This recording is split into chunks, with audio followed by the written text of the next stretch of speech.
What up, Groovers? Look, a little intro about what this channel's all about, and welcome. I've already done a few fits and starts on getting it right, but I've had many takes on this, and I'm just going to write down my thoughts in my little journal and share them. The main reason why I'm here, my lovely son, is I kind of feel that my over half a century of existence, I wanted to sort of talk to me to say, hey, this is what I've been through, in the hope that you can listen to it and one day perhaps reflect, understand why I brought you up the way I have. Right from the start, my darling, I've always wanted to have you as a independent, self-sustaining, happy person who's compassionate, hardworking, but also knows why they want those things. Now, I know you are going to probably go against a lot of those things. That's up to you, it's your life, but I think it'd be remiss of me to not share what I believe is important in life so that you can either accept or reject it, okay? So what I've done is I've spent the morning writing down a whole bunch of stuff which I think is important, and take from it what you will. And I'm going to probably try and examine these things in my sleep and touch upon them in later videos and share the wisdom I've got. Now, just letting you know about your father, I've been through a bunch of stuff which other people have not been through, but at the same time I've been through a lot of stuff which people have been through, and I want to say to you that no matter what comes your way, you will have the resilience to face those things and to get through those things or get over those things if you have to, and usually you have to. So when you try and run from any challenges in life, they'll always come to catch you. And I think the key thing about life is be true to what you believe, but also test what you believe. So you might believe something, test it, and realize, nah, I don't believe this. And that will happen. No need to be embarrassed about that. But it is important to look forward to the future, okay? And a lot of the stuff I say, I'm not going to be editing. Now, sorry about that for the viewers, but this is really for me and my son. And if you want to hang around and watch, that's cool. If you don't want to hang around and not watch it, that's cool too. So don't feel obliged. I'll give you context about who I am later, I guess, but I'm going to just start reading from the notes I've made. So I'm going to use your name because people are going to find out your name. It's Whetu. Whetu means star. There's a little story about how you got your name, Whetu. When you were pregnant, when we were pregnant, when Susie was pregnant, it was the 7th time we'd had 6 miscarriages. And on the 7th time, we sort of gave each baby a name. Charlie, we have one with no name, maybe an X in there somewhere. But number 7 was you, Whetu, and we were spelling Whetu, W-H-I-T-U, or should I say E-T-U, thinking that was number 7, but it was actually star, much to my embarrassment, where I'd actually, for all the years I've been taught te reo, never realised that star, that Whetu with W-H-E-T-U spells star. Whetu, on the other hand, W-H-I-T-U, is number 7. And so we're calling you number 7, we thought, but it was star. So there we go. Also, I was going to call you Whetu Hikoi, like Star Walker. Hikoi is Walker. But anyway, the hogwash got put on that, or quagwash, whatever you meant to say. So anyway, first thing I've got here is number 1, follow God, Whetu. Understand where life began on this earth back in the day. So there's a book called the Bible, and that's my belief of how things have pretty much gone. There's a whole bunch of stuff in there which I don't agree with or I find hard to take, but there's a whole bunch there which is good. You may believe in evolution. I kind of believe there's a chance for evolution. but I also believe in a God who can create a system where things have evolved over time and he's still God. So regardless of what you think, that's what I think. I think that it says there's Adam and Eve. There could have been a whole bunch of other people, but they talk about Adam and Eve. And I think you've got to start somewhere. And Adam and Eve could have been like Neanderthal people. Who knows? But the key thing is God was there with them from the start. And God was there before they were even here. And God will be here even when the earth has been crushed. Now, you've got to know that to know where you're going and to know who's going to be supporting you over life. So one thing, when I had my stroke, Whetu, and back 3 years ago when I was 48, 4 years ago, sorry, I went to myself, man, who is going to look after Whetu? Who is going to be bringing him up? I do realize that you've got a loving mum, and that's cool, but that's the feminine aspect. What about the male aspect? The one who's going to teach you how to fish, the one who's going to teach you how to jump a bike, the one who's going to teach you how to do a wheelie, or how to fight, how to shoot, all those kind of things. And I realized that God had sort of said to me over time, before I had my stroke, Marcus, do you think you could be like Abraham in the Bible, who was, I think I've got it right here, I'm probably butchering it, basically was asked to sacrifice his son for God.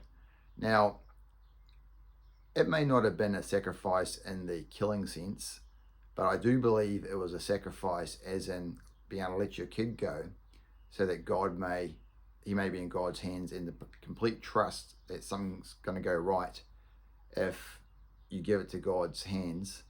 And when I say right, it might take a lot of time. It might take eternity, but it's right.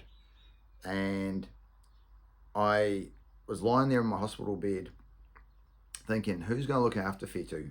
Who's going to bring him up? And I felt God was saying, hey man, I've got this under control. Are you willing to sacrifice your son to me so I could die and your son's going to be perfectly fine in my hands? Yes, he will go through trials and tribulations, but I've got this. And I kind of realized then, I thought, well, that's my sacrifice. If I have to go, I have to go. And anyways, so no matter what happens in your life, God has got it under control. If you give your heart and soul to God, he has got you and your best interests at heart. You don't need to worry. I can't read my writing, by the way. Sorry, guys. The blueprint is there in the Bible. So just about every single issue you have in life has already happened in the Bible, or a form of it. Kind of like Shakespeare in a way. Any situation that may arise is covered. How, you may ask? Well, there's a bit there called the 10 Commandments. And in those 10 Commandments, people can butcher those too, and they'll say, oh, a lot of it's an egotistical God saying he's jealous, but there's a whole bunch of good stuff saying, don't murder, don't want for things that aren't yours, like your neighbor's wife. I mean, she could be the hottest thing on two legs, but you're going to be causing a lot of problems if you try and slip into the DMs of that chick, if you're not married to her. Now, life's complicated, I know it happens, but the 10 Commandments also goes on to say, don't have any other gods before me. I'm a jealous God. And, don't have idols. Now, what could your idol be? It could be, trying to be the most popular dude in school. It could be the awesome car you drive. There's a lot of things on earth which can become an idol. And it's basically saying you put that before God. Now, I don't believe it's because he's egotistical. I believe it's because when you do put idols before God, or don't have God as your upper sort of aim, your heart and soul goes into things that are just going to expire. They're going to burn up and go away, and then you're left with nothing. And I think he's just trying to say, hey, look, man, keep me as the forefront. I'll give you an example. Is when I was trying to work out what I was going to do in life, i.e. be a pharmacist, I was thinking of all these things I wanted, and they all involved money. And I agree that some people say money's the root of all evil, but another one is having no money is the source of even greater evil. And I felt God had said, don't make money make your decisions for you. And I've got to admit, I sort of said, oh, what I'm going to do is this because it does good money. And then I'll be able to make a lot more decisions that are better for me. But the fact is, it traps you, man. Like I've been trapped as being a pharmacist. I'll talk about that one day. For about a quarter of a century now. And I thought I was going to be in it for just about 4 or 5 years. And what I'm trying to say is time slips by really quick. And if I had gone for something which I got to admit, it works out for good. Like I've got to admit, I do like what I've been taught. I just bum out about how I got trapped in what I do. So anyway, what am I trying to say about all that is that if you have an idol before God, you're going to have problems, okay? Now, also to go to the Sermon on the Mount, when Jesus talks about looking after the widow and the kids, basically saying look after those less fortunate than yourself and just how to be a good person. And I'd like to kind of add there actually, like, you know, when you act as a good person, as in please, saying your manners, please and thank you and may I, it just helps people feel a bit more treasured. Like if you say, oh, do this, do that without the please and thank you, they feel ordered around and they'll resent you, man. And then when you're down, they'll kick you. All right. I got to agree that some people will kick you regardless, but hey, if you've been polite, that's cool. Look them in the eye, use their name, speak loud enough, and usually things are sweet. The other part I was going to say is I love you. Mum loves you. We won't always like what you do, but we're always going to love you. All right. Now, quite frequently, we have conversations around how you could be a better person and things you shouldn't do. And it's hard because I realize you're still learning, but at the same time, I've learnt those things already. And I know that hurting a dog or throwing stones at the neighbor's window, whatever you do, isn't going to work out good. So when you're doing those bad things, it doesn't mean you're a bad person, but it does mean you're doing bad things. So let's not mince words, and call a spade here. Where if you're doing something which needs correction, you're going to be corrected. Okay. Back in my day, it was for a smack, and that I think is not PC anymore. But that said, I started to know what's wrong or right by the smack and or the threat of the smack. And in time, my folks didn't have to smack me when I got to get the way you should be. And anyway, what I'm trying to say is we love you to the end of time. We love you when you're in the womb. And we're inventing this as we go. We're trying our best to bring you up the best way. Okay, man? Right. Mum and dad are not perfect. So yeah, we're not perfect people. But you're not perfect either.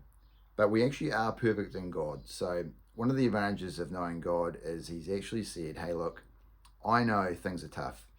Try your best and ask for forgiveness when you've done wrong and turn from that wrong. Don't do it. We call doing the wrong thing sin, okay? Separation from God is sin. And when we do the wrong thing, that's separating yourself from God. So a lot of people say again, oh, why does God want you to act this way? He gave you the ability to do so. So can't you just blame him? It's called willpower. If you've got the will to change, God's going to support you in it, but he's not going to control your mind. That takes away your will, and it takes away, how can someone, if you're forced to do something, how can that really be seen as love, okay? So, I've been on this earth for over half a century now. Your mum's getting close. I won't say her age or her weight.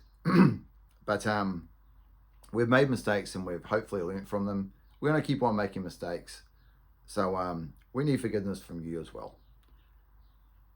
You're going to need to work on yourself to make yourself, this is point 4, by the way, to make yourself a better man. It won't always be easy. In fact, most good growth is hard, right? There's a cool saying which goes something like, hard times make good men make soft times or easy times make soft men make hard times. Basically, you got, for example, metal is quite brittle unless you go and chuck it in the fire, heat it up and then quench it real quick with some oil or water, and it's become strong. So the fire made it strong. So when you get tested in the world, you're going to get stronger. If we just wrap you up in cotton wool, left you in bed all day watching YouTube or Minecraft, you're going to be a soft boy. You're going to be a soft man, and you're not going to like that. And then I'll die, and then you'll resent me for the rest of my life, your life. And what we're trying to say is, you can make yourself better. We can help you get better. And when you look back, you realize, wow, I did all these things by making myself stronger. So yeah. There are many kinds of beautiful, this is point 5, there's many kind of beautiful people out there to help you on the way. So, nurture those people, look after those people. Sometimes you're going to give stuff and you think, man, I'm getting nothing in return. But hey, if it's for the greater good, then that's good, man. But there's also many thieves and liars and wolves out there who will attack you, often without you knowing. So sometimes you can be under attack, man, and you don't realize that someone's actually sabotaging your life. And you got to try and develop a radar to work out who those people are. And sometimes it's the way they carry themselves. Look, if they've busted up their marriages, they've busted up their children, they've busted up their businesses and workmates. Sometimes it's really like not obvious. Like there could be a freaking a bad person out there. I'm not going to use the words, I don't want to freak you out, but there's also bad people out there who are trying to take advantage in a bad way of people. So you can develop like a radar to work out who those people are, and you're only going to get that radar through experience with those people, and that experience takes time. So I can tell you everything. One of the things that me and Mum are trying to do is to teach you how to be a good person, good manners, good eating, good life choices, so that when you come across these people in your life, it's more obvious. Whereas if we just let you to be a feral dude doing the wrong thing, you're not going to pick it up, man. Even though we might look like total jerks sometimes, and you've said a lot of bad stuff to me. I hate your dad. I hope you die in your sleep. God's going to take your soul and give it to the devil. You said all that to me, okay? None of that kills me. None of that freaks me out. I know who I am and what I do. And I know God's got my back. So don't feel bad about what you said. I forgive you, man. That said, it doesn't stop there. You are going to be a better person. And honoring your father and mother are actually part of the Bible. So think about that, would you? Yeah, so anyway, the longer time goes by, the more able you are to sort of see interactions amongst others. And the more experience you're going to get. You're going to get a better radar, okay? So it'll come. One thing I've got to add there is I remember when I was in Pukekohe as a kid, and we were in a pretty rough area. I can still remember seeing a lot of stormtroopers and gang members walking around, and it used to freak me out, man. And I used to hide in the car. Generally speaking, there's a lot of good people out there, even gang members. But if your door's locked in your car and your mum's going to come back soon, you're going to be sweet. But I was always anxious. And what I'm trying to say, man, is even if someone got in and harmed me, I know I would have got through it. That's part of life, man. You've got to be able to get through it. Number 6, make yourself strong, emotionally, physically, mentally. So I'll start with the body. I should really have started off with I should have said spiritually, actually, and I'll talk about the spiritual side. Yeah, I'll do it first. It's really important for you to, in my opinion, start off the day with purpose and kind of just stop. You wake up, splash some water on your face and think about your day. Think about how you want to serve God. And I personally say to God, God, can you please give me a bit of direction about what I should be doing, and see the world and act in the world as Jesus did. Now, I don't do it every day like that, but it's pretty close. And I find just waiting and with that intention, it's kind of good. Like, I think God does talk to me, and I can then sort of focus better, because there's a lot of things going through my mind. I know there's a lot going through your mind, and that's really cool. You can get on your knees. I do that sometimes, and you can even bow your head to the floor. And sometimes that just kind of helps kick you into sort of an idea, into the prayer. You don't have to put your hands together, but I do sometimes, just to sort of, I find I fidget otherwise. And yeah, so that can start that relationship with God. And I often say the Lord's Prayer. Not going to say it online, but you can read about it. At the end of the day, I'll sort of do a recap, looking back about what happened in the daytime. I got to admit, I'm pretty bad at this. And then looking forward to the next day. But yeah, it's a matter of making that time for yourself to actually have a quiet time with God. Now, I've got these AirPod thingies, shocks they call them. I think we drown out God these days, especially with all our technology. I don't think that's a good thing. And I think we can, that's one thing I do too. I try and keep all my cell phone and everything away, so if any notification comes through, I don't even spot it. Now, I'm going to start with I'm going to go to the body now, so we've done spiritual. Look around at the people in your life and say, wow, who do I admire, or who do I think looks happy? And for example, you might see someone who's really obese, overweight. Back in the day, we used to call them fat people. And don't get me wrong, they can have beautiful, beautiful hearts. They're very nice to cuddle. But I know a lot of big people find it tough, like they might find it tough sitting at a desk with their guts hanging out of their belt. They might find it hard in a car, getting in there and getting out of the car.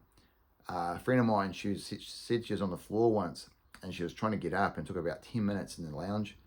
And she's trying to play with the kids and stuff. And she said, man, I'm sick of this. And she lost a whole bunch of weight. And I said, oh, do you feel better? Yeah, I do feel better. I feel better inside, and I can do things I want to do.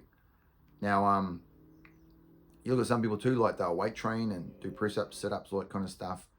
And they've got the energy in them. So if something comes their way, lifting up a fridge or TV set or something, or a microwave, or a kid, then they can actually do it. So looking after your body by doing a whole bunch of, not a whole bunch actually, but by giving to your body your temple. I think the Bible refers to your body as a temple.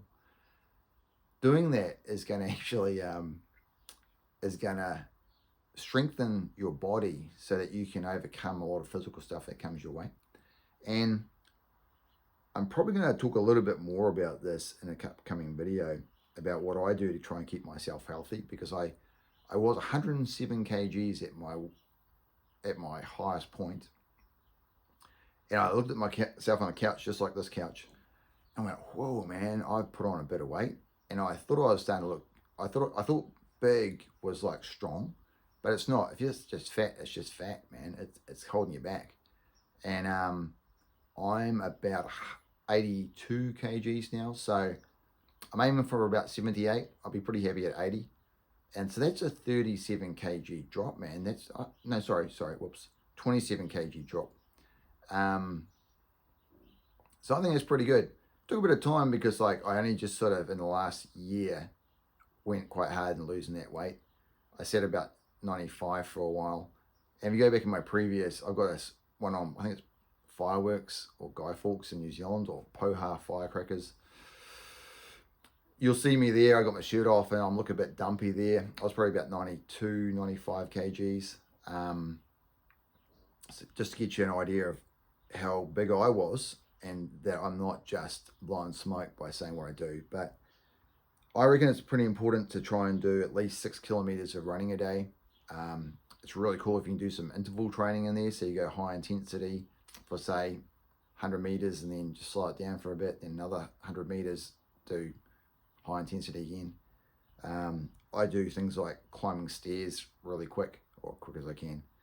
And also it's like a sort of a resistance training, weight training. Look at your main groups, man. Like, so I do press ups. Oh, by the way, I think that if you can develop an exercise routine where you don't really need anything but what you have. So, for example, if I run down the beach, I can run in bare feet, so I don't need running shoes. Yep, of course I do wear them sometimes. I don't want a sea snake to go and bite my toe or something, or trip over a rock. But or if I do stub my toe on a rock, it's not going to hurt so much on a shoe. But I'm just saying that you can do stuff if you've got, it's better to develop a life where you can do stuff without having to rely on things, right? So weights, for example, weights are cool, but if you can do the exercise without a weight, like a dumbbell or a barbell, then it's even better. That said, I will do, let me see here, I've got my pecs, I do a whole bunch of press-ups, got my abs, I do a whole bunch of sit-ups, I do bicep curls, and that's with a bit of weight, some dumbbells. I do, my quads, with my quads I do deep lunge squats, and I run upstairs, and that seems to do a world of good for me. And my back as well. So I've got some bars I have on the roof for you to play with sometimes, and on the ceiling, and I'll use that to do upright rows basically, or so I say horizontal rows, and I'll pull it up like a pull up. Okay, like a pull up, and that's pretty beneficial. Now, the body goes on to eating right. Now, one of the things I should say too. Okay, cardio, like that, running, swimming, or cycling is pretty cool. And there's a whole bunch of other things like going for a tramp, going for a walk in the bush. That's really good for you on the beach. It's good for your mind, but I think you do have to get that heart rate up to get a bit of cardio going. And also too, man, if I don't know where you're going to end up, man, but there's people who do cross country skiing. There's people who, I don't know, do water skiing and stuff like that. And that's like resistance training too, and it's fun. I've done all that kind of thing before, but water skiing, all that kind of thing. But it can be a hassle getting a boat out and all that kind of stuff. I think if you can do it first thing in the morning, at least if you somehow ended up not doing anything all day, you've done what your body needs. The trouble is if you say to yourself, "Oh, yeah, I'm going to go water skiing today. That'll be my exercise," and you can't get the boat started, or the trail's got a flat tire, the boat ramp's freaking not working properly. The boat motor doesn't go, there goes your exercise, you know what I'm saying? So you go and do those things, but if you do the straight exercise first thing in the morning, then you're going to be a better person, I think, because you've done it. The other part is eating right. So back in my day, we had a what's called the food pyramid, and it talked about having like 5+ fruit a day or vegetables a day. We had a whole 5 lots of freaking cereals in a day, and I used to try and follow that stuff. Like I'd just eat apples or whatever, just get that fruit intake up, and I'd also say, oh yeah, well I should be eating bread, I should be eating my porridge, and and you can live that way, but I realized that a lot of it was carb focused, so carbohydrates. So we're talking potatoes, bread, that kind of stuff. And I remember going to a guy's place once, and we just had basically meat and salad for dinner, and my guts were going crazy, thinking, man, where's the potatoes? What's going on? And I kind of like in my mind a little bit sort of angry that I didn't get my spuds, and I didn't really think much about it. And then years later, I was looking at my guts, and I was looking at these people saying, let's go on a keto diet where you're having a bunch of meat and good healthy fats. And these guys were saying how good it was. And I'd never heard about being able to change your blood chemistry, or as in going through ketosis and using ketones as energy, which your brain uses, by the way, or uses well, as opposed to glucose. and glucose coming from basically carbohydrates. But yes, I know you can have gluconeogenesis in the liver. What they're trying to say is that by focusing on a healthy fat with, say, omega-3s in it, so oily fish, coconut oil, um, that kind of thing, that's not going to spike your insulin levels. And insulin, if it's been spiked or is there for a long time, it looks like that can be a real harmful for your body. And the glucose being high can be harmful for your body as well. So you're probably thinking, yeah, I know, but my body uses glucose to have energy, so how can that be bad? And what I'm trying to say is, if you go down the carbohydrate route, you're going to get the energy from carbohydrates, which does cause the insulin spikes. However, when you're getting it through fat, you don't get those spikes. Read up about it. It's pretty interesting. I probably butchered what it's all about, but healthy fats rather than carbs are good. And then you've got your protein. A complete protein, 9 essential amino acids, important. And that comes from fish, meat, cheese, milk. And I'm, at the moment, having this, oh gosh, it's called paleo protein, I think it is is it raw? I'm pretty sure it's raw. And that looks really good. Admittedly, it might be a little bit heavy on carbs, but it's got a whole bunch of things called probiotics, which probiotics, your guts is where a whole bunch of your immunomodulation comes from. And I think there's about 6 pounds of bacteria in your guts. And so you want those bacteria to be well fed and to be good bacteria. So doing those things, eating good proteins, good fats can definitely help those. And I must say, leafy green vegetables are good as well. So anything you can get from the ground, like that you can grow your own or you can hunt yourself, I think is usually good for you. When it's in a packet, that goodness starts to deteriorate. There's a whole bunch of, let's call them poisons, preservatives, sodium benzoate, all that kind of stuff, that are going to actually, over time, perhaps cause problems. Now, someone's going to say, oh, they're just tiny. But you think of all the colouring, all the extras that get chucked into your system these days. It ain't good for you, man. Combine it with a few sunburns and gasoline fumes, and before you, a toxic living environment. Radon gas, I think, can be responsible for 7% of lung cancer. Radon coming from the ground, being trapped by your house. Yeah, you got to watch out, man.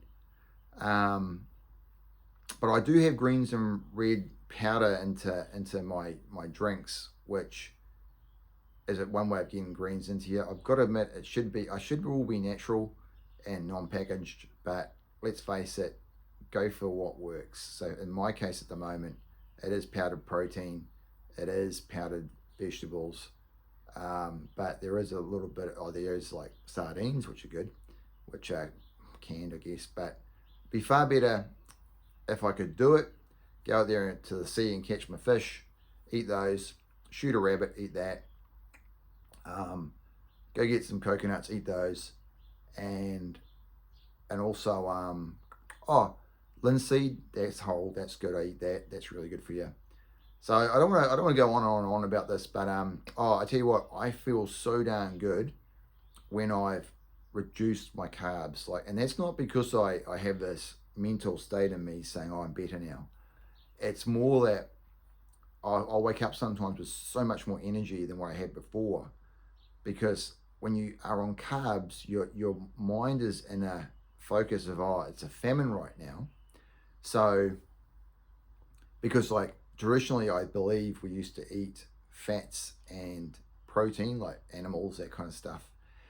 And when that got scarce, you'd go and eat fruit, vegetables, all that kind of stuff from the ground, and you'd just try and gather them. And the brain, being the brain, would say, hey man, you're starving right now. Go get some carbs, because there's no food, there's no meat. You'd eat that stuff, the carbs, and it'd say, eat some more, eat some more, eat some more, because if you don't, you're going to starve. And so we call it starvation food. And that's why a lot of people who eat a lot of carbs get fat. Fat doesn't make you fat. Fat, not too much fat will, but it's the carbs which is the problem. And we've had probably about 30 years, maybe even 40 years, I've been sold a lie about carbs being good for you, fats being bad for you. And that's one thing I'm going to go on about too, man, about lies. But anyway, I hope I'm not losing you guys. But anyway, this is for you, Whetu. Yeah, so I'm going to get into that whole what I do for food, and I'm really sort of touching upon being self-sustainable. Where if you can grow your own food, if you can hunt your own food, then you're going to be sweet. There's always a friendly farmer who lets you shoot rabbits on their land, or turkeys, that kind of thing. And there's always fish in the sea, even though they've got bloody laws against having too many of them. But there's enough there for you to eat. Put it this way. And when you do those kind of things, you feel better in the mind as well. So yeah. All right, going to the mind. Now, read books, man. Books are good. You've got the internet, of course, but the trouble is you'll watch some video and they're often trying to push something, like make some money out of it. It'd be nice if I get a bit of money from my 1 or 2 subscribers, but books are good because they're static, and the people who produce that content have really put their heart and soul to make it. Whereas a video like this, you just put it on a freaking tripod and start recording, it's covered, man. So, but I could say the wrong thing or whatever accidentally. But when it's a book, they've already put in the effort. So books are cool. Critically look at what they're trying to tell you and ask yourself, man, are they doing this for my sake or their sake? Often when they want you to change something, like admittedly, I want you to change your behavior, you have to question, is it for their benefit or your benefit? I think it's win-win in this case for me. Is it truthful? And believe it or not, there are a lot of people out there who aren't truthful. It's unbelievable. And sometimes they're lying outright through their teeth, they call it. But sometimes they just have no idea they're not telling the truth. Or they might just misspeak. I tend to misspeak sometimes when I'll say a word which I actually meant a different word. Working on that. Yeah. Let's keep on looking. So we're talking about the mind. I think it's important to learn how to read, of course. You're doing really good, Whetu, with your reading and your maths. I'm really proud of you. Not proud as in the Bible doesn't want you to be proud, but I just think it's a relief that you can read, write, and do your maths. Spelling, you can spell. I've always been a bad speller, and everyone used to say, "Hey, man, you can't. You gotta learn stuff in your head like maths, and you gotta learn how to spell, because there's not going to be a computer that you have with you to tell you how to do it." But yes, pretend there's a phone in there. There are computers called your phone. That said, it's pretty cool to be able to add, subtract, multiply, and divide basic stuff. If you can do complex stuff, that's really cool too. But learning that maths is important. Learning that reading is important. I reckon by the time you're 10 or 12, you've learned everything you need to know around maths, but applying it's the key thing. Like learning about how to do a quick percentage, like what's 10%. Do that in your head, you'll know how to work out what 5% is. And a lot of people don't know that without a calculator. Also, I was going to say something about trigonometry there. Like trigonometry, sounds like a flash word. Basically, how to work out angles and areas of a circle, for example. There's a number called pi, 3141, which you can use to find the circumference of a circle or the area of a circle.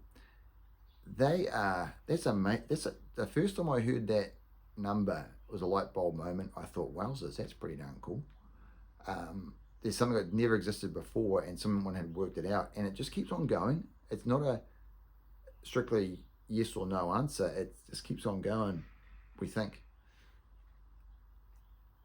3-4-5 triangle, which you use in trigonometry. I remember this dude who, I wouldn't call him the sharpest tool in the tool shed. I was asking him, he was like a roofer. I said, man, I'm trying to make a deck that's square.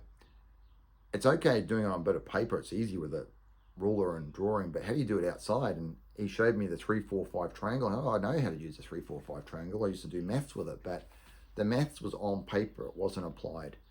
And this guy told me that, and I made a really, really straight shed, man. I was pretty stoked, even though my saw was out of whack. Learning those things early will help you in your later life. There are a lot of people who don't have a clue how to do that kind of stuff.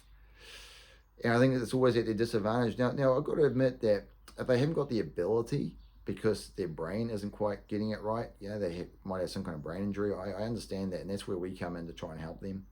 But I think there's a lot of people in this world who are willfully ignorant, and they just were given this opportunity to learn, but they didn't.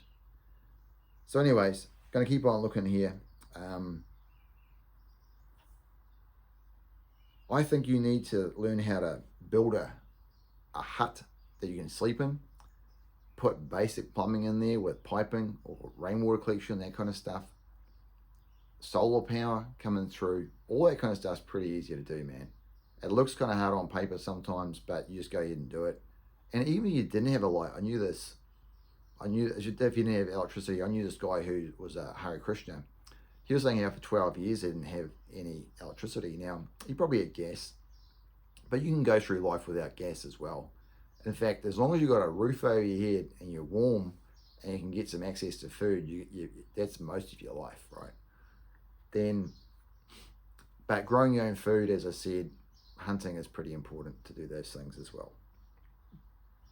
I think it's important to I'm trying to read off these things right now. How to launch and drive a boat, how to drive a car, changes oil, changes radiator fluid. Brakes, I think I could do brakes, but I haven't really had to do brakes before. How to juggle. It'd be so cool to be able to drive a truck and trailer. I can do that too. And it was just handy stuff. I need a bit of income. I could go drive a truck for somebody and get paid for it. The more things you can do, mow a lawn, the better for you. It's these people who are too freaking anxious to do something.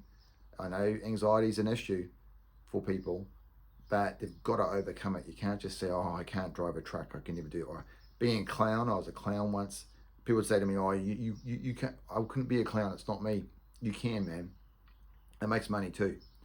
Might not get the girls, but it makes money. I think I really wish I had to go out learning another language properly. It's easier now. That's 2 languages, be great. It's easier when you're in a household that uses 2 languages to learn those languages. Musical instruments, good. I kind of wish I had learned the piano. Those are wishes, by the way. It's not essential, but it does help the mind. Seeing the world in music is pretty cool. Juggling 3 to 4 balls is awesome. One-handed's pretty cool as well. And getting to know other cultures, so traveling around the place, but getting to know the people in your area. There's a whole bunch of cultures now in New Zealand. There used to only be about 4. Now there's tons. Getting to know them, going to see what they do, eat what they eat is pretty cool. And you might learn something. Admittedly, going around the world, you kind of learn a bit more. But again, don't take this bloody cell phone with you all the time, or else you're not going to see what's out there.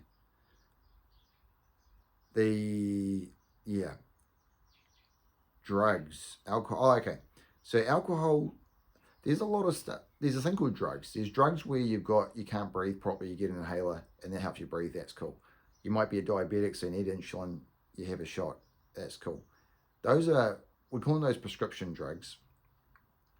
There's drugs in life like alcohol, and a little soapbox talk about alcohol.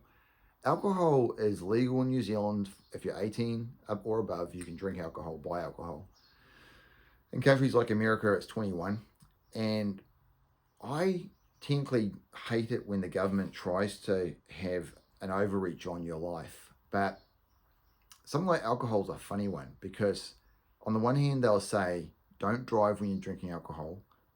You can't buy alcohol when you're under 18. However, when you first get into New Zealand, you go through when you've first gone through customs, I'm pretty sure when you've gone through customs, there's a lovely carving. I think he's a Māori chap who did that, and he's a pretty choice carver. You go through there, and there's an alcohol duty-free shop. It's the first thing you see. And alcohol causes so much damage in New Zealand. Well, the people who abuse alcohol cause the damage, all right? Alcohol, when it's sitting there on the fence, ain't going to hurt anybody. But when you got someone who's shooting a gun, drinking alcohol, often ends up bad. Driving a car, drinking alcohol, often ends up bad. In a relationship, something goes wrong, the All Blacks lose a game, often goes bad. So what I'm trying to say is it's weird how there's this alcohol you can make, and so it's not kind of natural.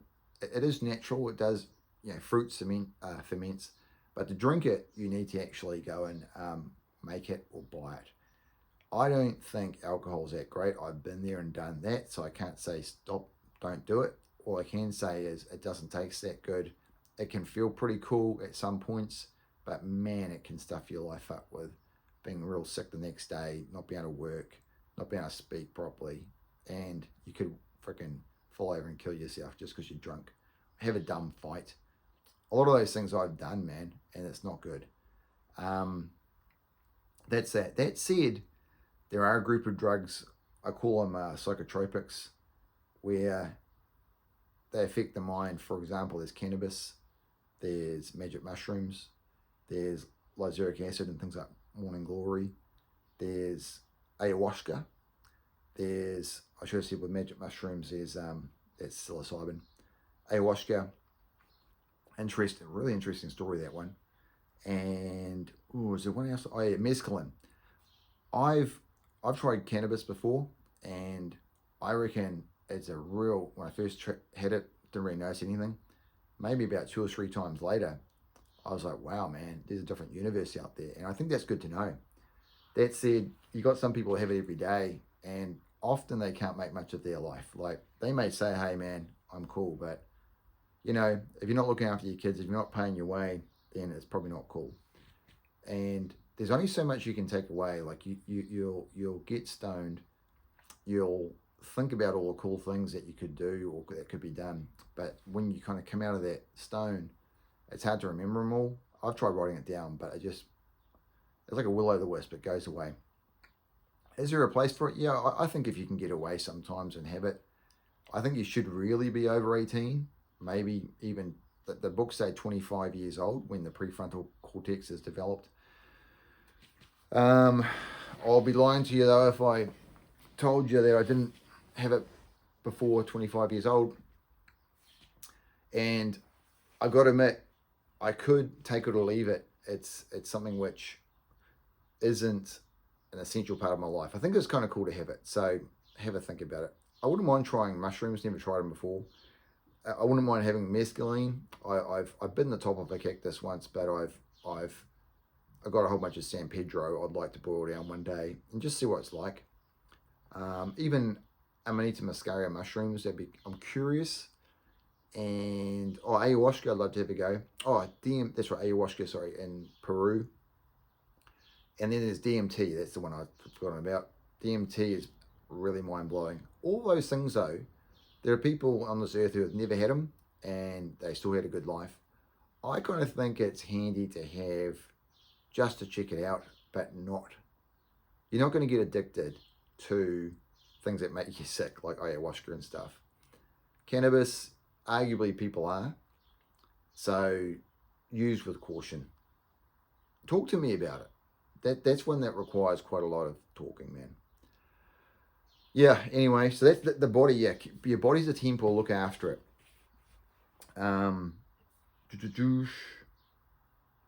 I should have said too, what have I got up here? Yeah, talking about mathematics and all that kind of stuff too. People say, hey, I just use my phone, but remembering the internet and power or electricity are never always going to be, not always going to be there. Many times there's power cuts and there's internet issues. Let me see, don't make enemies on purpose. These people who you might be freaking goading could be trying to help you some other time, so watch out, or you might need their help. And a whole bunch of other stuff like how to cook, how to sew. Those are all worth learning.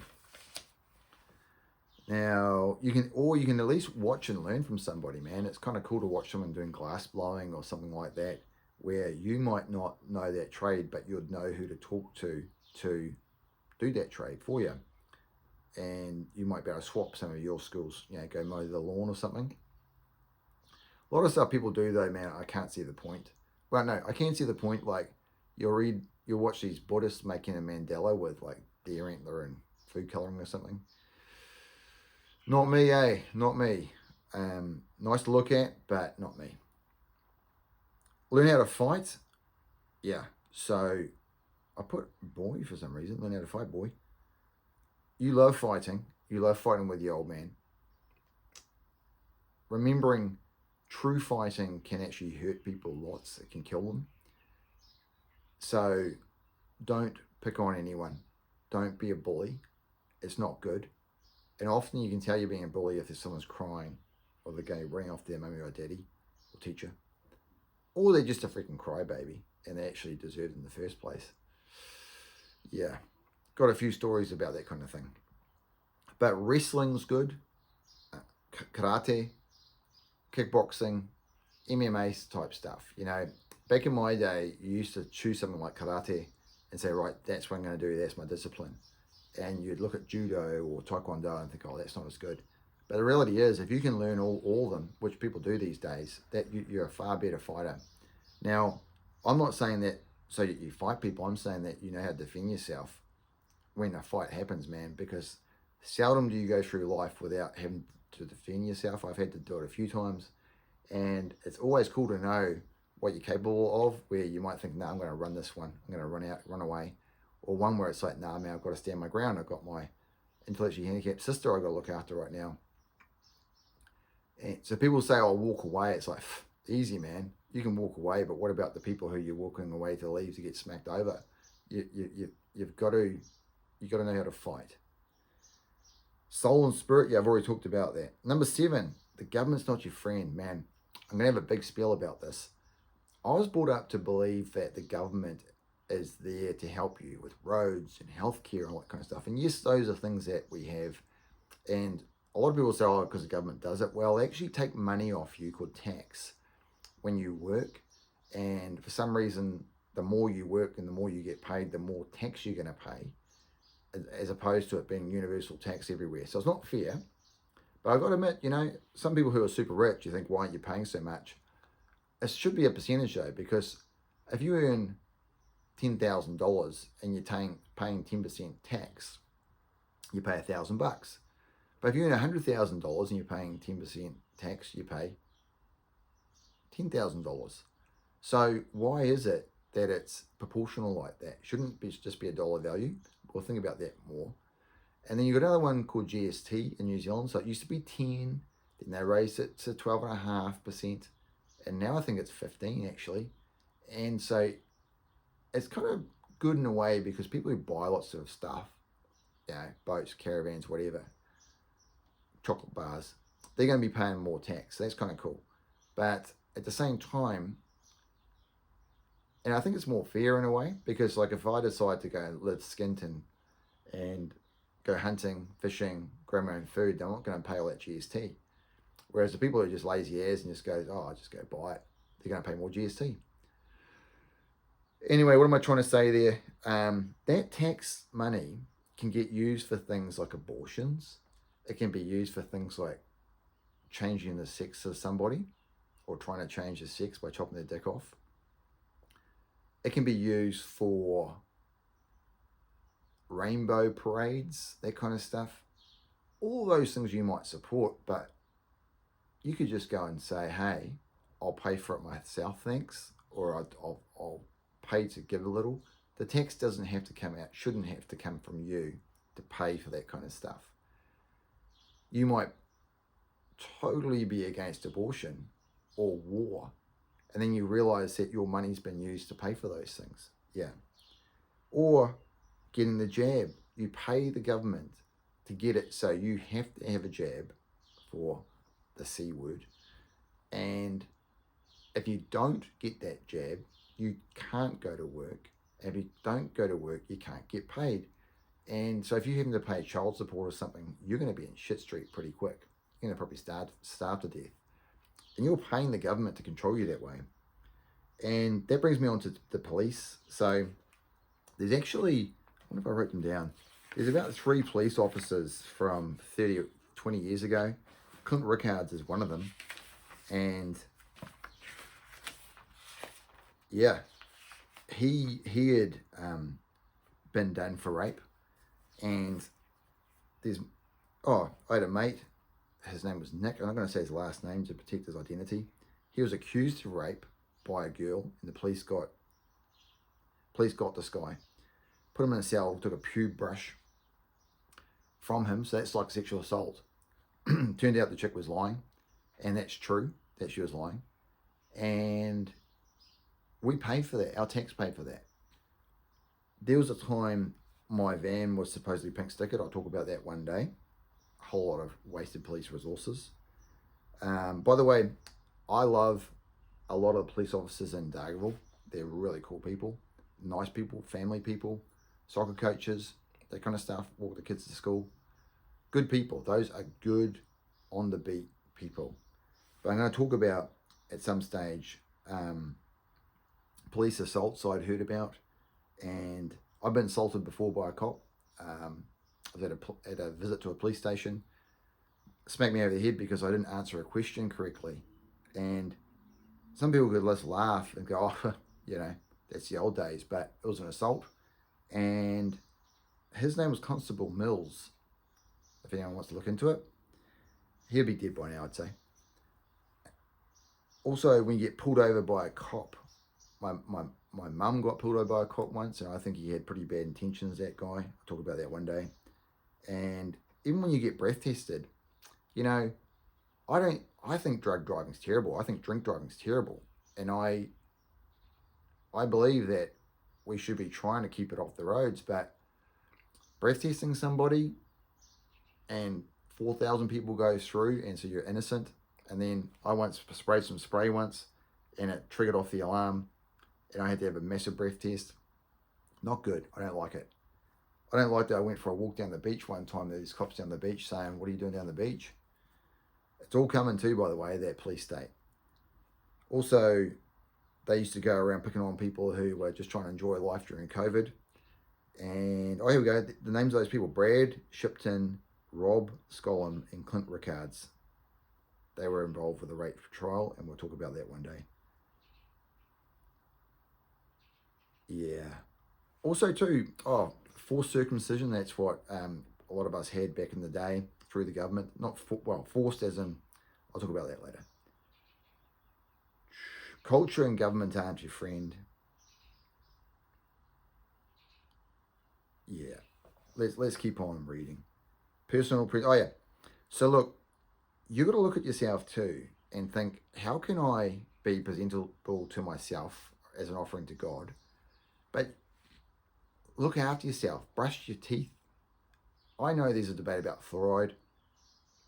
Whether there is or there isn't, I think brushing your teeth and making them look clean and smell clean is very important. Flossing your teeth is important too. And also showering and washing those dirty bits, man. Your butthole, your freaking underarms, that kind of thing. Your feet. Because if you stink, it's really, really hard for people to accept you. Like, I can remember this girl, I feel for her a lot.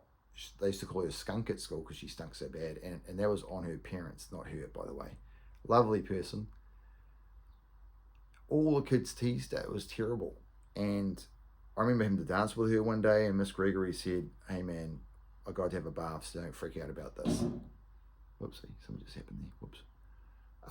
Anyway, what I'm trying to say though, if you stink, it is hard, man. And I'll talk about my mate who came and stayed with us once. And I remember after about a week of staying with us, I said, man, I don't know how to tell you this, bro, but your mouth really stinks. Like, when I talk with you, it is hard to listen to you because you stink.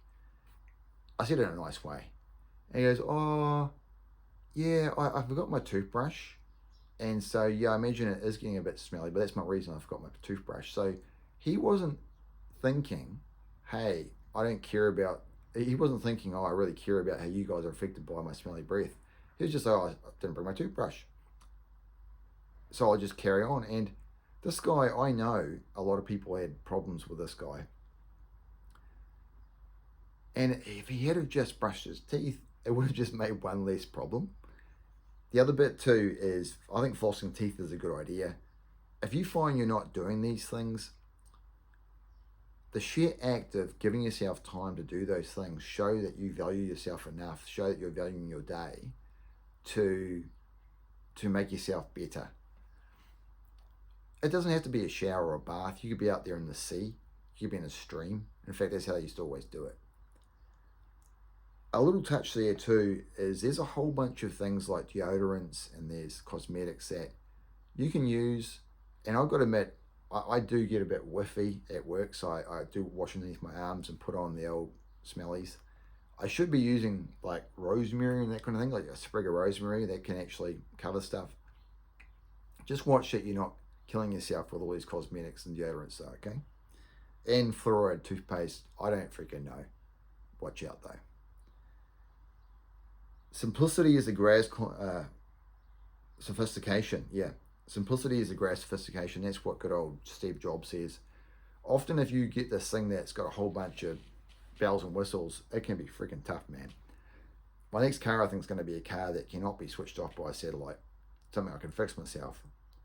And yeah, I kind of love what's happening with EV stuff and solar and that kind of thing, but boy,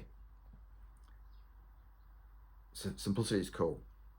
Just because it's new doesn't mean it's good. I remember working on saw benches and stuff when I used to work at a pellet making factory. Some of those machines must have been like 1950s and they were going strong still. Yep, the blades had to be sharpened, the bearings might have to be changed, but they were heaps better than what we get these days. Sometimes as I talk, there's a whole bunch of stuff that comes into my head that I think, oh, I didn't think about that.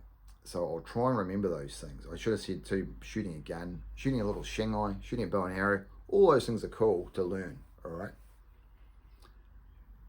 Take time to look at the beauty in life, like going for walks on the beach and stuff. That's another thing that can really help your brain. Summertime's cool. Identifying what I think views are really good. Yeah, having a nice view of the world. Whereas I remember living in a dark kind of dungeony type house in a valley, always cold, damp, mildew, no good views. The people weren't that nice. Curate. This is, I should have said this, curate your life. Curate who are around you. Curate what goes into your head. You know, are you watching this movie because you have to or because you want to?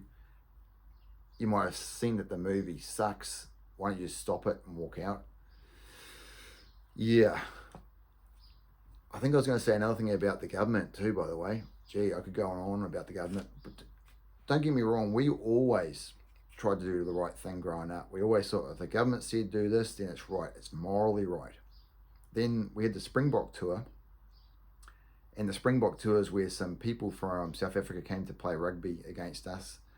And they didn't allow black people in the team. Now, a lot of people say don't mix politics with sports, but the fact is if a sport's already got politics involved, i.e. no black people, that's a problem, man. And so a teacher I knew, Mr. Saville, Steve Saville, he was a good dude, man, and he protested against the Springbok tours. I had a lot of respect for that guy because even though some people love rugby and they want to see a game, and it would have been a good game, you got to look at, let's say they were Nazi Germany killing Jews and there's a Nazi Germany rugby team, do you kind of think supporting that by watching it is going to help? You could argue maybe you get to know them, get to change their minds, but there's a whole industry around rugby and the Springbok tour where following the right thing was very difficult, even though the government was allowing it. And it took people like Steve Saville to change your mind, really, by being against it. Sorry, I'm losing thought there. Anyways, back to where I was going. Oh, yeah. Rainwater harvesting, how to get your own water. Like, it's kind of similar to a good old Mahatma Gandhi when he was told, Indians were told they couldn't make their own salt. They had to buy it from Britain or something. He went and made his own salt, just to show how easy it was. So I think he did his own weaving as well. So the government in those countries was saying do something which you could have done yourself. Sorry, buy this from us when you could have just made it yourself. So watch out. Critically look at things. I'm going to sound straight at the bottom of the barrel, guys. I keep on meaning, I've got to look into Nicholas Garrett. Nicholas Garrett's a dude from my past I want to look into. Okay, so marriage. So that's another thing the government puts its bloody greedy hands in. So when you get married in New Zealand, I think you pay for, you have a wedding, and to get married, you pay some kind of fee to say I'm married. Then if you want a marriage certificate, you pay another fee. And my thing is why the heck should the government be involved with who you're going to be loving for the rest of your life? Some would say it's a legal thing or whatever, and it's like, well, that's the thing, man. Why can't you just say no? We're together. They give it a word like de facto, and it's like, what does de facto mean? What does de facto mean? I must look into what a de facto is. It means living with a partner under one roof, but like, what's a flatmate? What if you haven't had sex for a while? Does that mean that you're flatmate or your de facto partner? I don't know. Anyways, the was there anything else I was going to say? Yeah, there's probably a lot more there, and I'm butchering this. I'm sorry about it. This is what governs my mind. This is what I think about. Anyways, I should say too, a lot of this probably sounds negative. I'm just sort of saying a lot of the pitfalls that can hit your life. I think choose something and somebody, choose things, people and things that give you a good feeling inside, so that when you do strike situations which do require your attention, like for example, you might be in Thailand and seeing that some of that gross stuff that's going on, where you can actually maybe talk some sense into people so they don't do those gross things. Or even New Zealand, there's definitely a few things in New Zealand that require attention. If you can fill your mind, treat your body right, get your spirit right, get your mind right, then you're going to be forearmed to take on any battles. And I'm just kind of saying, here's some of the battles that you can kind of face. So I think if you can value stuff like the things that are free in life, or pretty much free, the beach, going for bushwalks, having good company with friends, eating well, having a nice dry environment, sitting there with the sun on your face and hearing birds chirp, smelling flowers, going for a walk in the garden. That may sound boring to you, but trust me, it's good stuff, man. Have those things taken away from you and you realize you miss them. All right. I'm going to put my glasses on so I can read a few more things. Use something to help. Oh yeah, AI. So I was talking about the mind before. Now there's a thing called artificial intelligence which has really come into the fore. I know good old Turing back in the day said, hey man, there could be a thing called artificial intelligence. Pretty interesting guy. Artificial intelligence, a lot of things I've talked about, you can just ask it the question, hey, how do I do it? How do I do a square deck of a house when I build one or put a roof on? It'll tell you, hey man, you should be doing this. Get out a tape measure and do this, or get your phone out to do the tape measure. Whatever. You could stand out there and the phone vibrates when you're in the right spot to do the right thing. Who knows? So learn to get to know the AI, so how it can help you, but be very cautious of it. I think saying don't use it isn't good because it's going to be used. You might as well get the upper hand if you can. Yeah. Job, big. Oh, your job. Your job is a big part of life. So, as I said, I studied pharmacy. I did earth sciences before that, and I just didn't know what to do. And I've got to admit, I felt I got given the crappiest advice I've ever had by someone dear to me, where I said, oh, I don't really know what to do. And they said, oh, go to university. You like science. You might as well go to university, and with a degree, you'll get paid $20 an hour. That's what their advice was. And I said, no, because like $20 an hour was crazy money back then. And they said, yep, do it. And I went and did it. And honestly, man, I could not get enthused about what I did. I did a science degree, science technology in Whetu. And I could have used that. And then I went on and did pharmacy. And so I wasted a lot of, well, when I say wasted, life's never wasted, but I do admit I wasted a lot of time at university, a lot of time. And I think you've got to see in your job that's right. Here's another bit of advice too. Sorry, was they said, "Oh, I want you to be successful." This is what this person who means a lot to me said to me. I said, "Oh, what's successful to you though? What is success?" And they said, "Oh, going to work in a three-piece suit." I thought, if that's your view of what success is, man, how do I trust your opinion? The last one was someone said, don't do something you enjoy doing, like a hobby, because then you'll find you're just working your whole life and you got no hobbies. And I'm the other way around. I said, no, find something you're passionate about, something you're really interested in, and you'll make that into what it should be, and you'll be enthused about it, and you might give up on it, you know? Like I've done a few hobbies in my lifetime, but you could do 5 years of it easy, man, and that could go really well, and you sell it off, and then you go do something else. Now, I'm talking too about jobs versus owning a business. Back in our day, you had about one job for life or one business for life. I would say, whatever you choose, look at your job and see if you make an error in your job, does it kill or maim people? It's a big issue. And when I say error, and how often could that error happen? So, for example, if you're a truck driver, you could go off the road and kill somebody. But the fact is, as long as you keep to the speed limit, your truck's all looked after, and you've got plenty of sleep, it should be fine. There will be days where you think I shouldn't drive. But say a pharmacist, I should never have been a pharmacist. If you make a mistake in pharmacy, you easily kill somebody and you can easily harm somebody. It gets compounded by the fact that some people you work with are very challenging, and they do cause challenges. You've got people menstruating, menopause, they don't care. They get paid regardless if they're doing a good job or a bad job. In New Zealand, the minimum wage sucks, where they could be terrible. You haven't got the energy to get rid of them, but it's hard to have the energy to actually work with them. So I don't think being a pharmacist or even a doctor by that account is always a good thing. Sometimes you can control it more, but I don't think it's good. And also, when you go into pharmacy owning one, boy, you cannot get away. There's always someone sick. There's always someone with a problem where you can't really wrestle yourself from it if you own it because you're in it. Whereas you have workers who, I finish at 5, bye, I'll leave you with a problem. That's a problem that they've made. So there, think about it. Think about it a lot.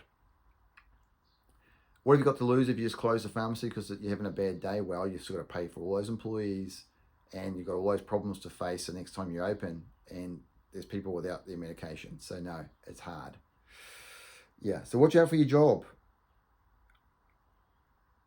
That's why self-sustaining yourself is so important. So be able to build your own house, grow your own food, hunt your own food. Because no matter what happens, you know you can always look after yourself. I know when you've got a job, you can do that too, but when you don't have a job, isn't it nice that you can just go find a bit of bush and stay there for a bit in a tent? Women. Is that what I've written there? Women are life? Yeah. Women are interesting, man. I'm going to have a little chat about women one day. But I found that plus 50, my view on women changed a lot. Where when I was a young fella, like I think about 14, no, about 12, I said to my cousin, man, I'm really starting to think chicks are all right, eh? And I said, oh, I love going to the forest. I'll say forest, not bush, forest. And I love it. But I reckon about 60% of my thoughts are about chicks because I had a lot of nice girlfriends back then. And when I say girlfriends, girls who were my friends. And anyway, by about 14, I was dying to get with a woman. Boy, a girl, I should say. And I can remember at 12, I think a girl showed me her titties. And this is when I was 12. And I was like, whoa. And what I'll say is, often they don't live up to the hype. They might for a time, but man, if you get the wrong one, I've had a few dragons before I got my princess. Slayed a few dragons. Got my princess now, thankfully enough. You're going to find it really hard in life if you get the wrong girls. And I'll say, man, is don't let them manipulate you. You have to make a stand about what's right for you. Now, you could argue till the cows come home, oh, it's got to be equal, blah, blah, blah. Yep, that's true. But at the same time, you've got to be true to yourself. And the Bible does say that the man is the head of the household. Now, I used to think how chauvinistic. Even as a Christian, I thought that ain't right. Come on, man. But it's true. It's true. Your life is going to be hell if you think you have to answer to a woman every single second of your life. So what I'm trying to say is as time goes by, that kind of dying need to be with a woman goes. I'm with my woman because I love her lots and it's good. But I realise that I'm not with her for the same reason I was with her back in the day when lust was a big component. Yeah. I should say too, don't cheat yourself. So if you cheat yourself, and what I mean by that, if you cheat in the tests and stuff because you can't do something and you think you can't do something, you might be surprised. You might be able to pass that test, but if you pass that test and it leads on to another thing that you have to cheat at, before you know it, you're cheating your whole life. I think don't cheat is a freaking good bit of advice. Don't cheat you, don't cheat others, and don't lie, because then you don't have to worry about what you've said. You just carry on. And there's some people who cheat, lie, steal, and man, they don't make it in life. I think for it, in a core too, if you cheat, you're never going to be the authentic you. You're never ever going to find something in your life that you can do well and not have to cheat. You get what I'm trying to say? I wish I was a better wordsmith. Big, having a nice dog, that's always nice. Animals are cool. I like animals. Nothing lasts forever. Yeah, so the Mary Prentice used to say nothing lasts. Something I was interested in. I should say, though, they're from the 70s, 60s, 70s, 60s and 70s, I think. And one of the biggest problems I had in my life is I saw a lot of life through the TV set. I was a TV junkie. And so I never learned what was good for me. I used to watch stuff and go, that's cool, just like the internet. When if you learn what's good for you and learn all about you, you're going to make it better in life. That's why going for hikes, going for swims, making stuff is important, because you'll get to know what you like. And that nothing lasts part, nothing lasts forever. Okay, sorry, there's two components here. Nothing lasts forever. The Mary Prentice used to say that all the time. I used to read about the Mary Prentice thinking, wow, wouldn't it be cool to be living that generation and driving a big bus called Further, and I could do this and that. The fact is, man, that was then. Oh, Zen and the Art of Motorcycle Maintenance, love that book too. I think that by watching those things and living my life vicariously through them, it puts your own life on hold sometimes.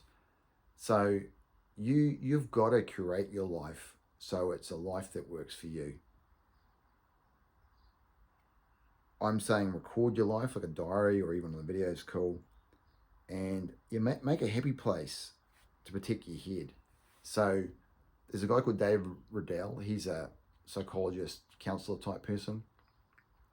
He talked about make your mind your friend. So if it's always running you down, oh, you're useless, or blah, blah, blah, blah, then you're never going to have a good life. But if you can make your life your friend, then you can have a good life. Yeah. He talks about the unbearable feelings that we have when we stay away from stuff because we can't bear the feeling. But the fact is, if we get in there and work out why I've got that feeling, you're going to have a better life. So anyway, it's getting to 11:24. I might even go to an open home again. And so it's getting close to 11:24. I'm going to almost wrap this up. I'm going to try and think of some other stuff. I've thought of other stuff as I've been talking, thinking I must say that. I've realized that this podcasting ain't as easy as I thought it was going to be. I know I want to have it dark with a lovely light and edited and a different sort of mic and camera system.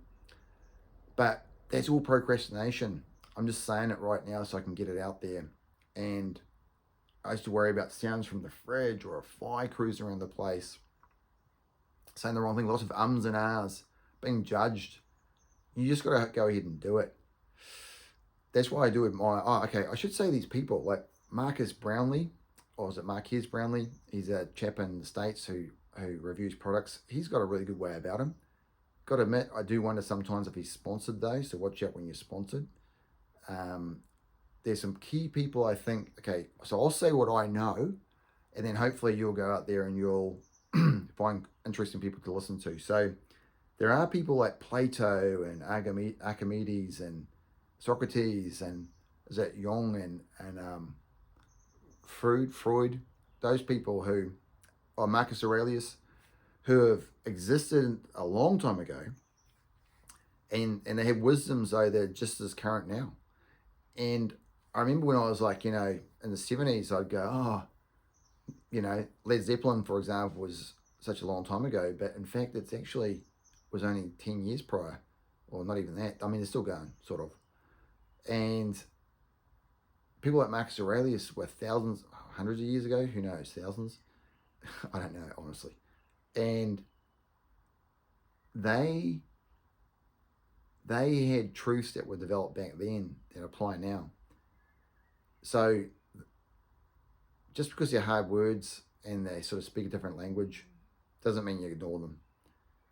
Some key people who I listen to now who, although they're not always right, they're very interesting. And yes, I know there's not too many women in here when I talk about it. There's probably some women out there who I think are influential as well. It's just that, hey man, if I can't think of them, I'm not going to say PC stuff, okay? So, Jordan Peterson has his issues, interesting person. Terence McKenna, man, he's cool to listen to. Interesting person. He's passed now. Joe Rogan, he has a lot to say. Sorry, he talks to a lot of good people, and so he's been good.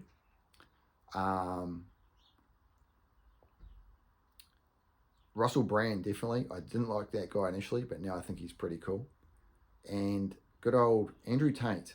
Andrew Tate's a funny one. When I first saw this guy, I thought, who the heck is this dude, man? What a freaking idiot. This has got to be comedy. And then I realized, oh no, he means this stuff. And the one thing I'll say is he's become a Muslim. Now, I believe Christianity, following Christ, I should say, is the way to go. I think that Muslims have a lot of life sorted, and I agree with a lot of the stuff they do and say. But there's a lot of stuff I think the key thing, Jesus is your savior, is very important. So anyway, good old Andrew, who identifies as a Muslim, has a lot of interesting things to say. That guy. Who else? There's probably about there's tons of others. Like there's people who I've listened to, like good old Casey Neistat, for video content, storytelling type people. There's, who else is there? Who makes me stop in my tracks? Friends, people who you trust around the world who I won't know them, but you will. There'll be people I know that you won't know. A lot of those people will give you a kind of lot of guidance. Oh, I wrote here about vitamins. Vitamins are a bastard way of trying to get what you need from food when you can already get them from food. So, you might spend $400 on vitamins, and the reality is, rather than a protein powder, you might have a whole bunch of eggs, or you might have some sardines, and there's the omega-3s, you don't take the capsules. And so I believe that if you want to have a strict diet, which I'm trying to do now because I am in losing weight, I have had vitamins, but I just found that, man, they were sucking me dry. Water, man, I was just so dry because I'd go for a run, I need water for that. My pee would go yellow. I'd have vitamins and I'd go even more yellow. And I'd be thinking, man, am I going to harm my kidneys? So it's doing more harm than good. So what I try and say is get your vitamins from the food you eat. They say, I think it was Hippocrates, whatever his name is, that medicine be thy food and food be thy medicine, something like that. Yes, he's an interesting guy to listen to as well. Oh, there's a I think it's called The Prophet. Is it Gabriel Khan or something like that? He's got some interesting stuff. I got to admit though that there's so many things in this world where you think I need to listen to this before I start, but a lot of it's like unwritten symphonies where you can write it yourself. You can start with those good intentions, with good practice and invent your own way. Yeah, ways of thought. You know, I grew up thinking I'm a New Zealander. I'm a Kiwi. I'm a male, which I am. But then someone talked about nationalism. What nationalism means? You know, like believing you believe in your country. And I thought, well, yeah, of course you do, don't you? I realize now, man, that anytime you think you have to be something or someone, so I have to be a New Zealander or whatever, look into that, man. God made this world for you to have, to use. Yes, there's passports. Yes, there's borders. Yes, there's all these other things. But at the end of the day, God defines what is for you. Yes, you need to play by the rules. If you don't, if you have to break the rules, you got to break the rules. Just because it's a law, it doesn't mean it's correct. So there used to be laws about being a Jew in Nazi Germany or whatever happened. If you believe it, it was terrible. Now, I was always told, yeah, the Holocaust happened. Nazis were bad. Someone then posed a question to me saying, hey, what if Hitler did end up exterminating a whole bunch of things, people, whatever, that were going to cause strife for everybody, put the world under slavery?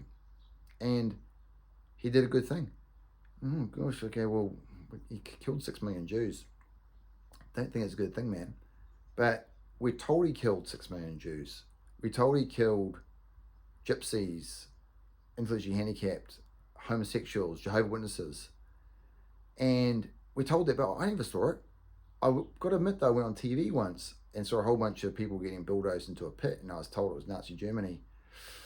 And if it was true, it's terrible.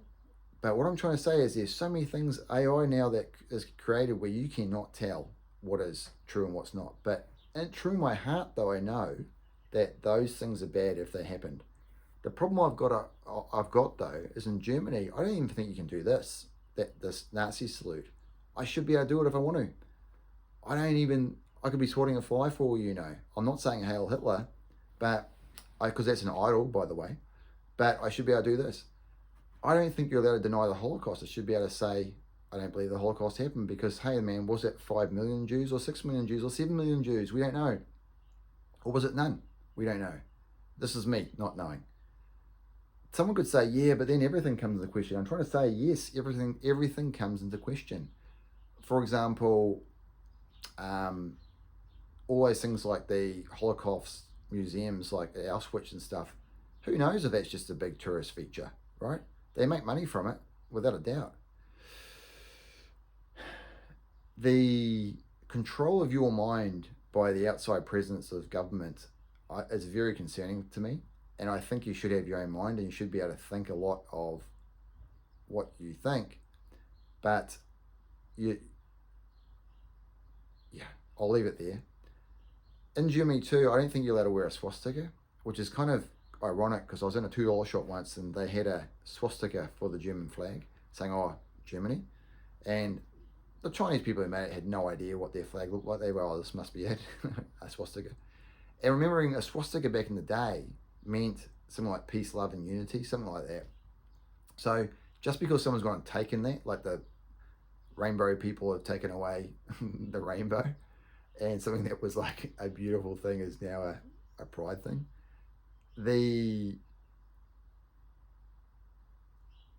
Don't let them have agency on your life. Yeah, there's a whole bunch I could say about that. I remember talking to a Muslim. Well, was he a freaking Serb, Bosnian? I think he was a Bosnian Serb or something or other. And he said he was labeled Muslim. And he told me this while he was eating his pork and his bacon and eggs. And I got talking to him. I said, hey, man, well, tell me about your life. He goes, look, man, I was born in this country. I was a citizen there. And then all of a sudden Muslims were bad. And so we got pushed out of our own country. I'm not a practicing Muslim. I eat pork, eggs. I don't pray to Allah. I have trouble thinking that I can exist in this world and now I've got no place to be. And so he said he'd made a passport called the Universal People of the World or something, where it supposedly lets him anywhere on Earth. And yeah, I kind of looked at that and went, wow, man, I'm glad I'm not in that situation, but I could be. And that's another thing about life. Like in New Zealand, for example, with Māori and Pākehā, we have a document called Treaty of Waitangi, or in Māori, Te Tiriti. I can't say it properly, sorry. And you've got to ask yourself, if what happened to Māori could happen to us, to white people, the answer is yes, definitely. Doesn't mean you try and fix up the past, maybe. Doesn't mean you have to try and protect your future, yes. So by talking with Māori, it's pretty handy actually, because I think if we're all in this together, it's better. I'm going to try and think and post and pick apart things. I want to try and post stuff about. I want to talk to a lady who had 17 brothers and sisters. She had quite a few children herself.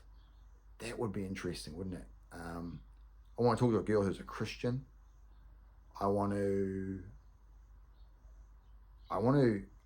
I want to interview people, and I feel I've got something to share. It feels a little bit selfish though, because I'm not sharing right now. Yeah. And I know things have jumped into my head. We're going, oh, that'd be good to talk about, but I haven't talked about it. So anyway, I'm gonna probably wrap it up there. I've pretty much done everything. I've gone through my thing. I might have missed a whole bunch, but there's always a future. And thank you for listening.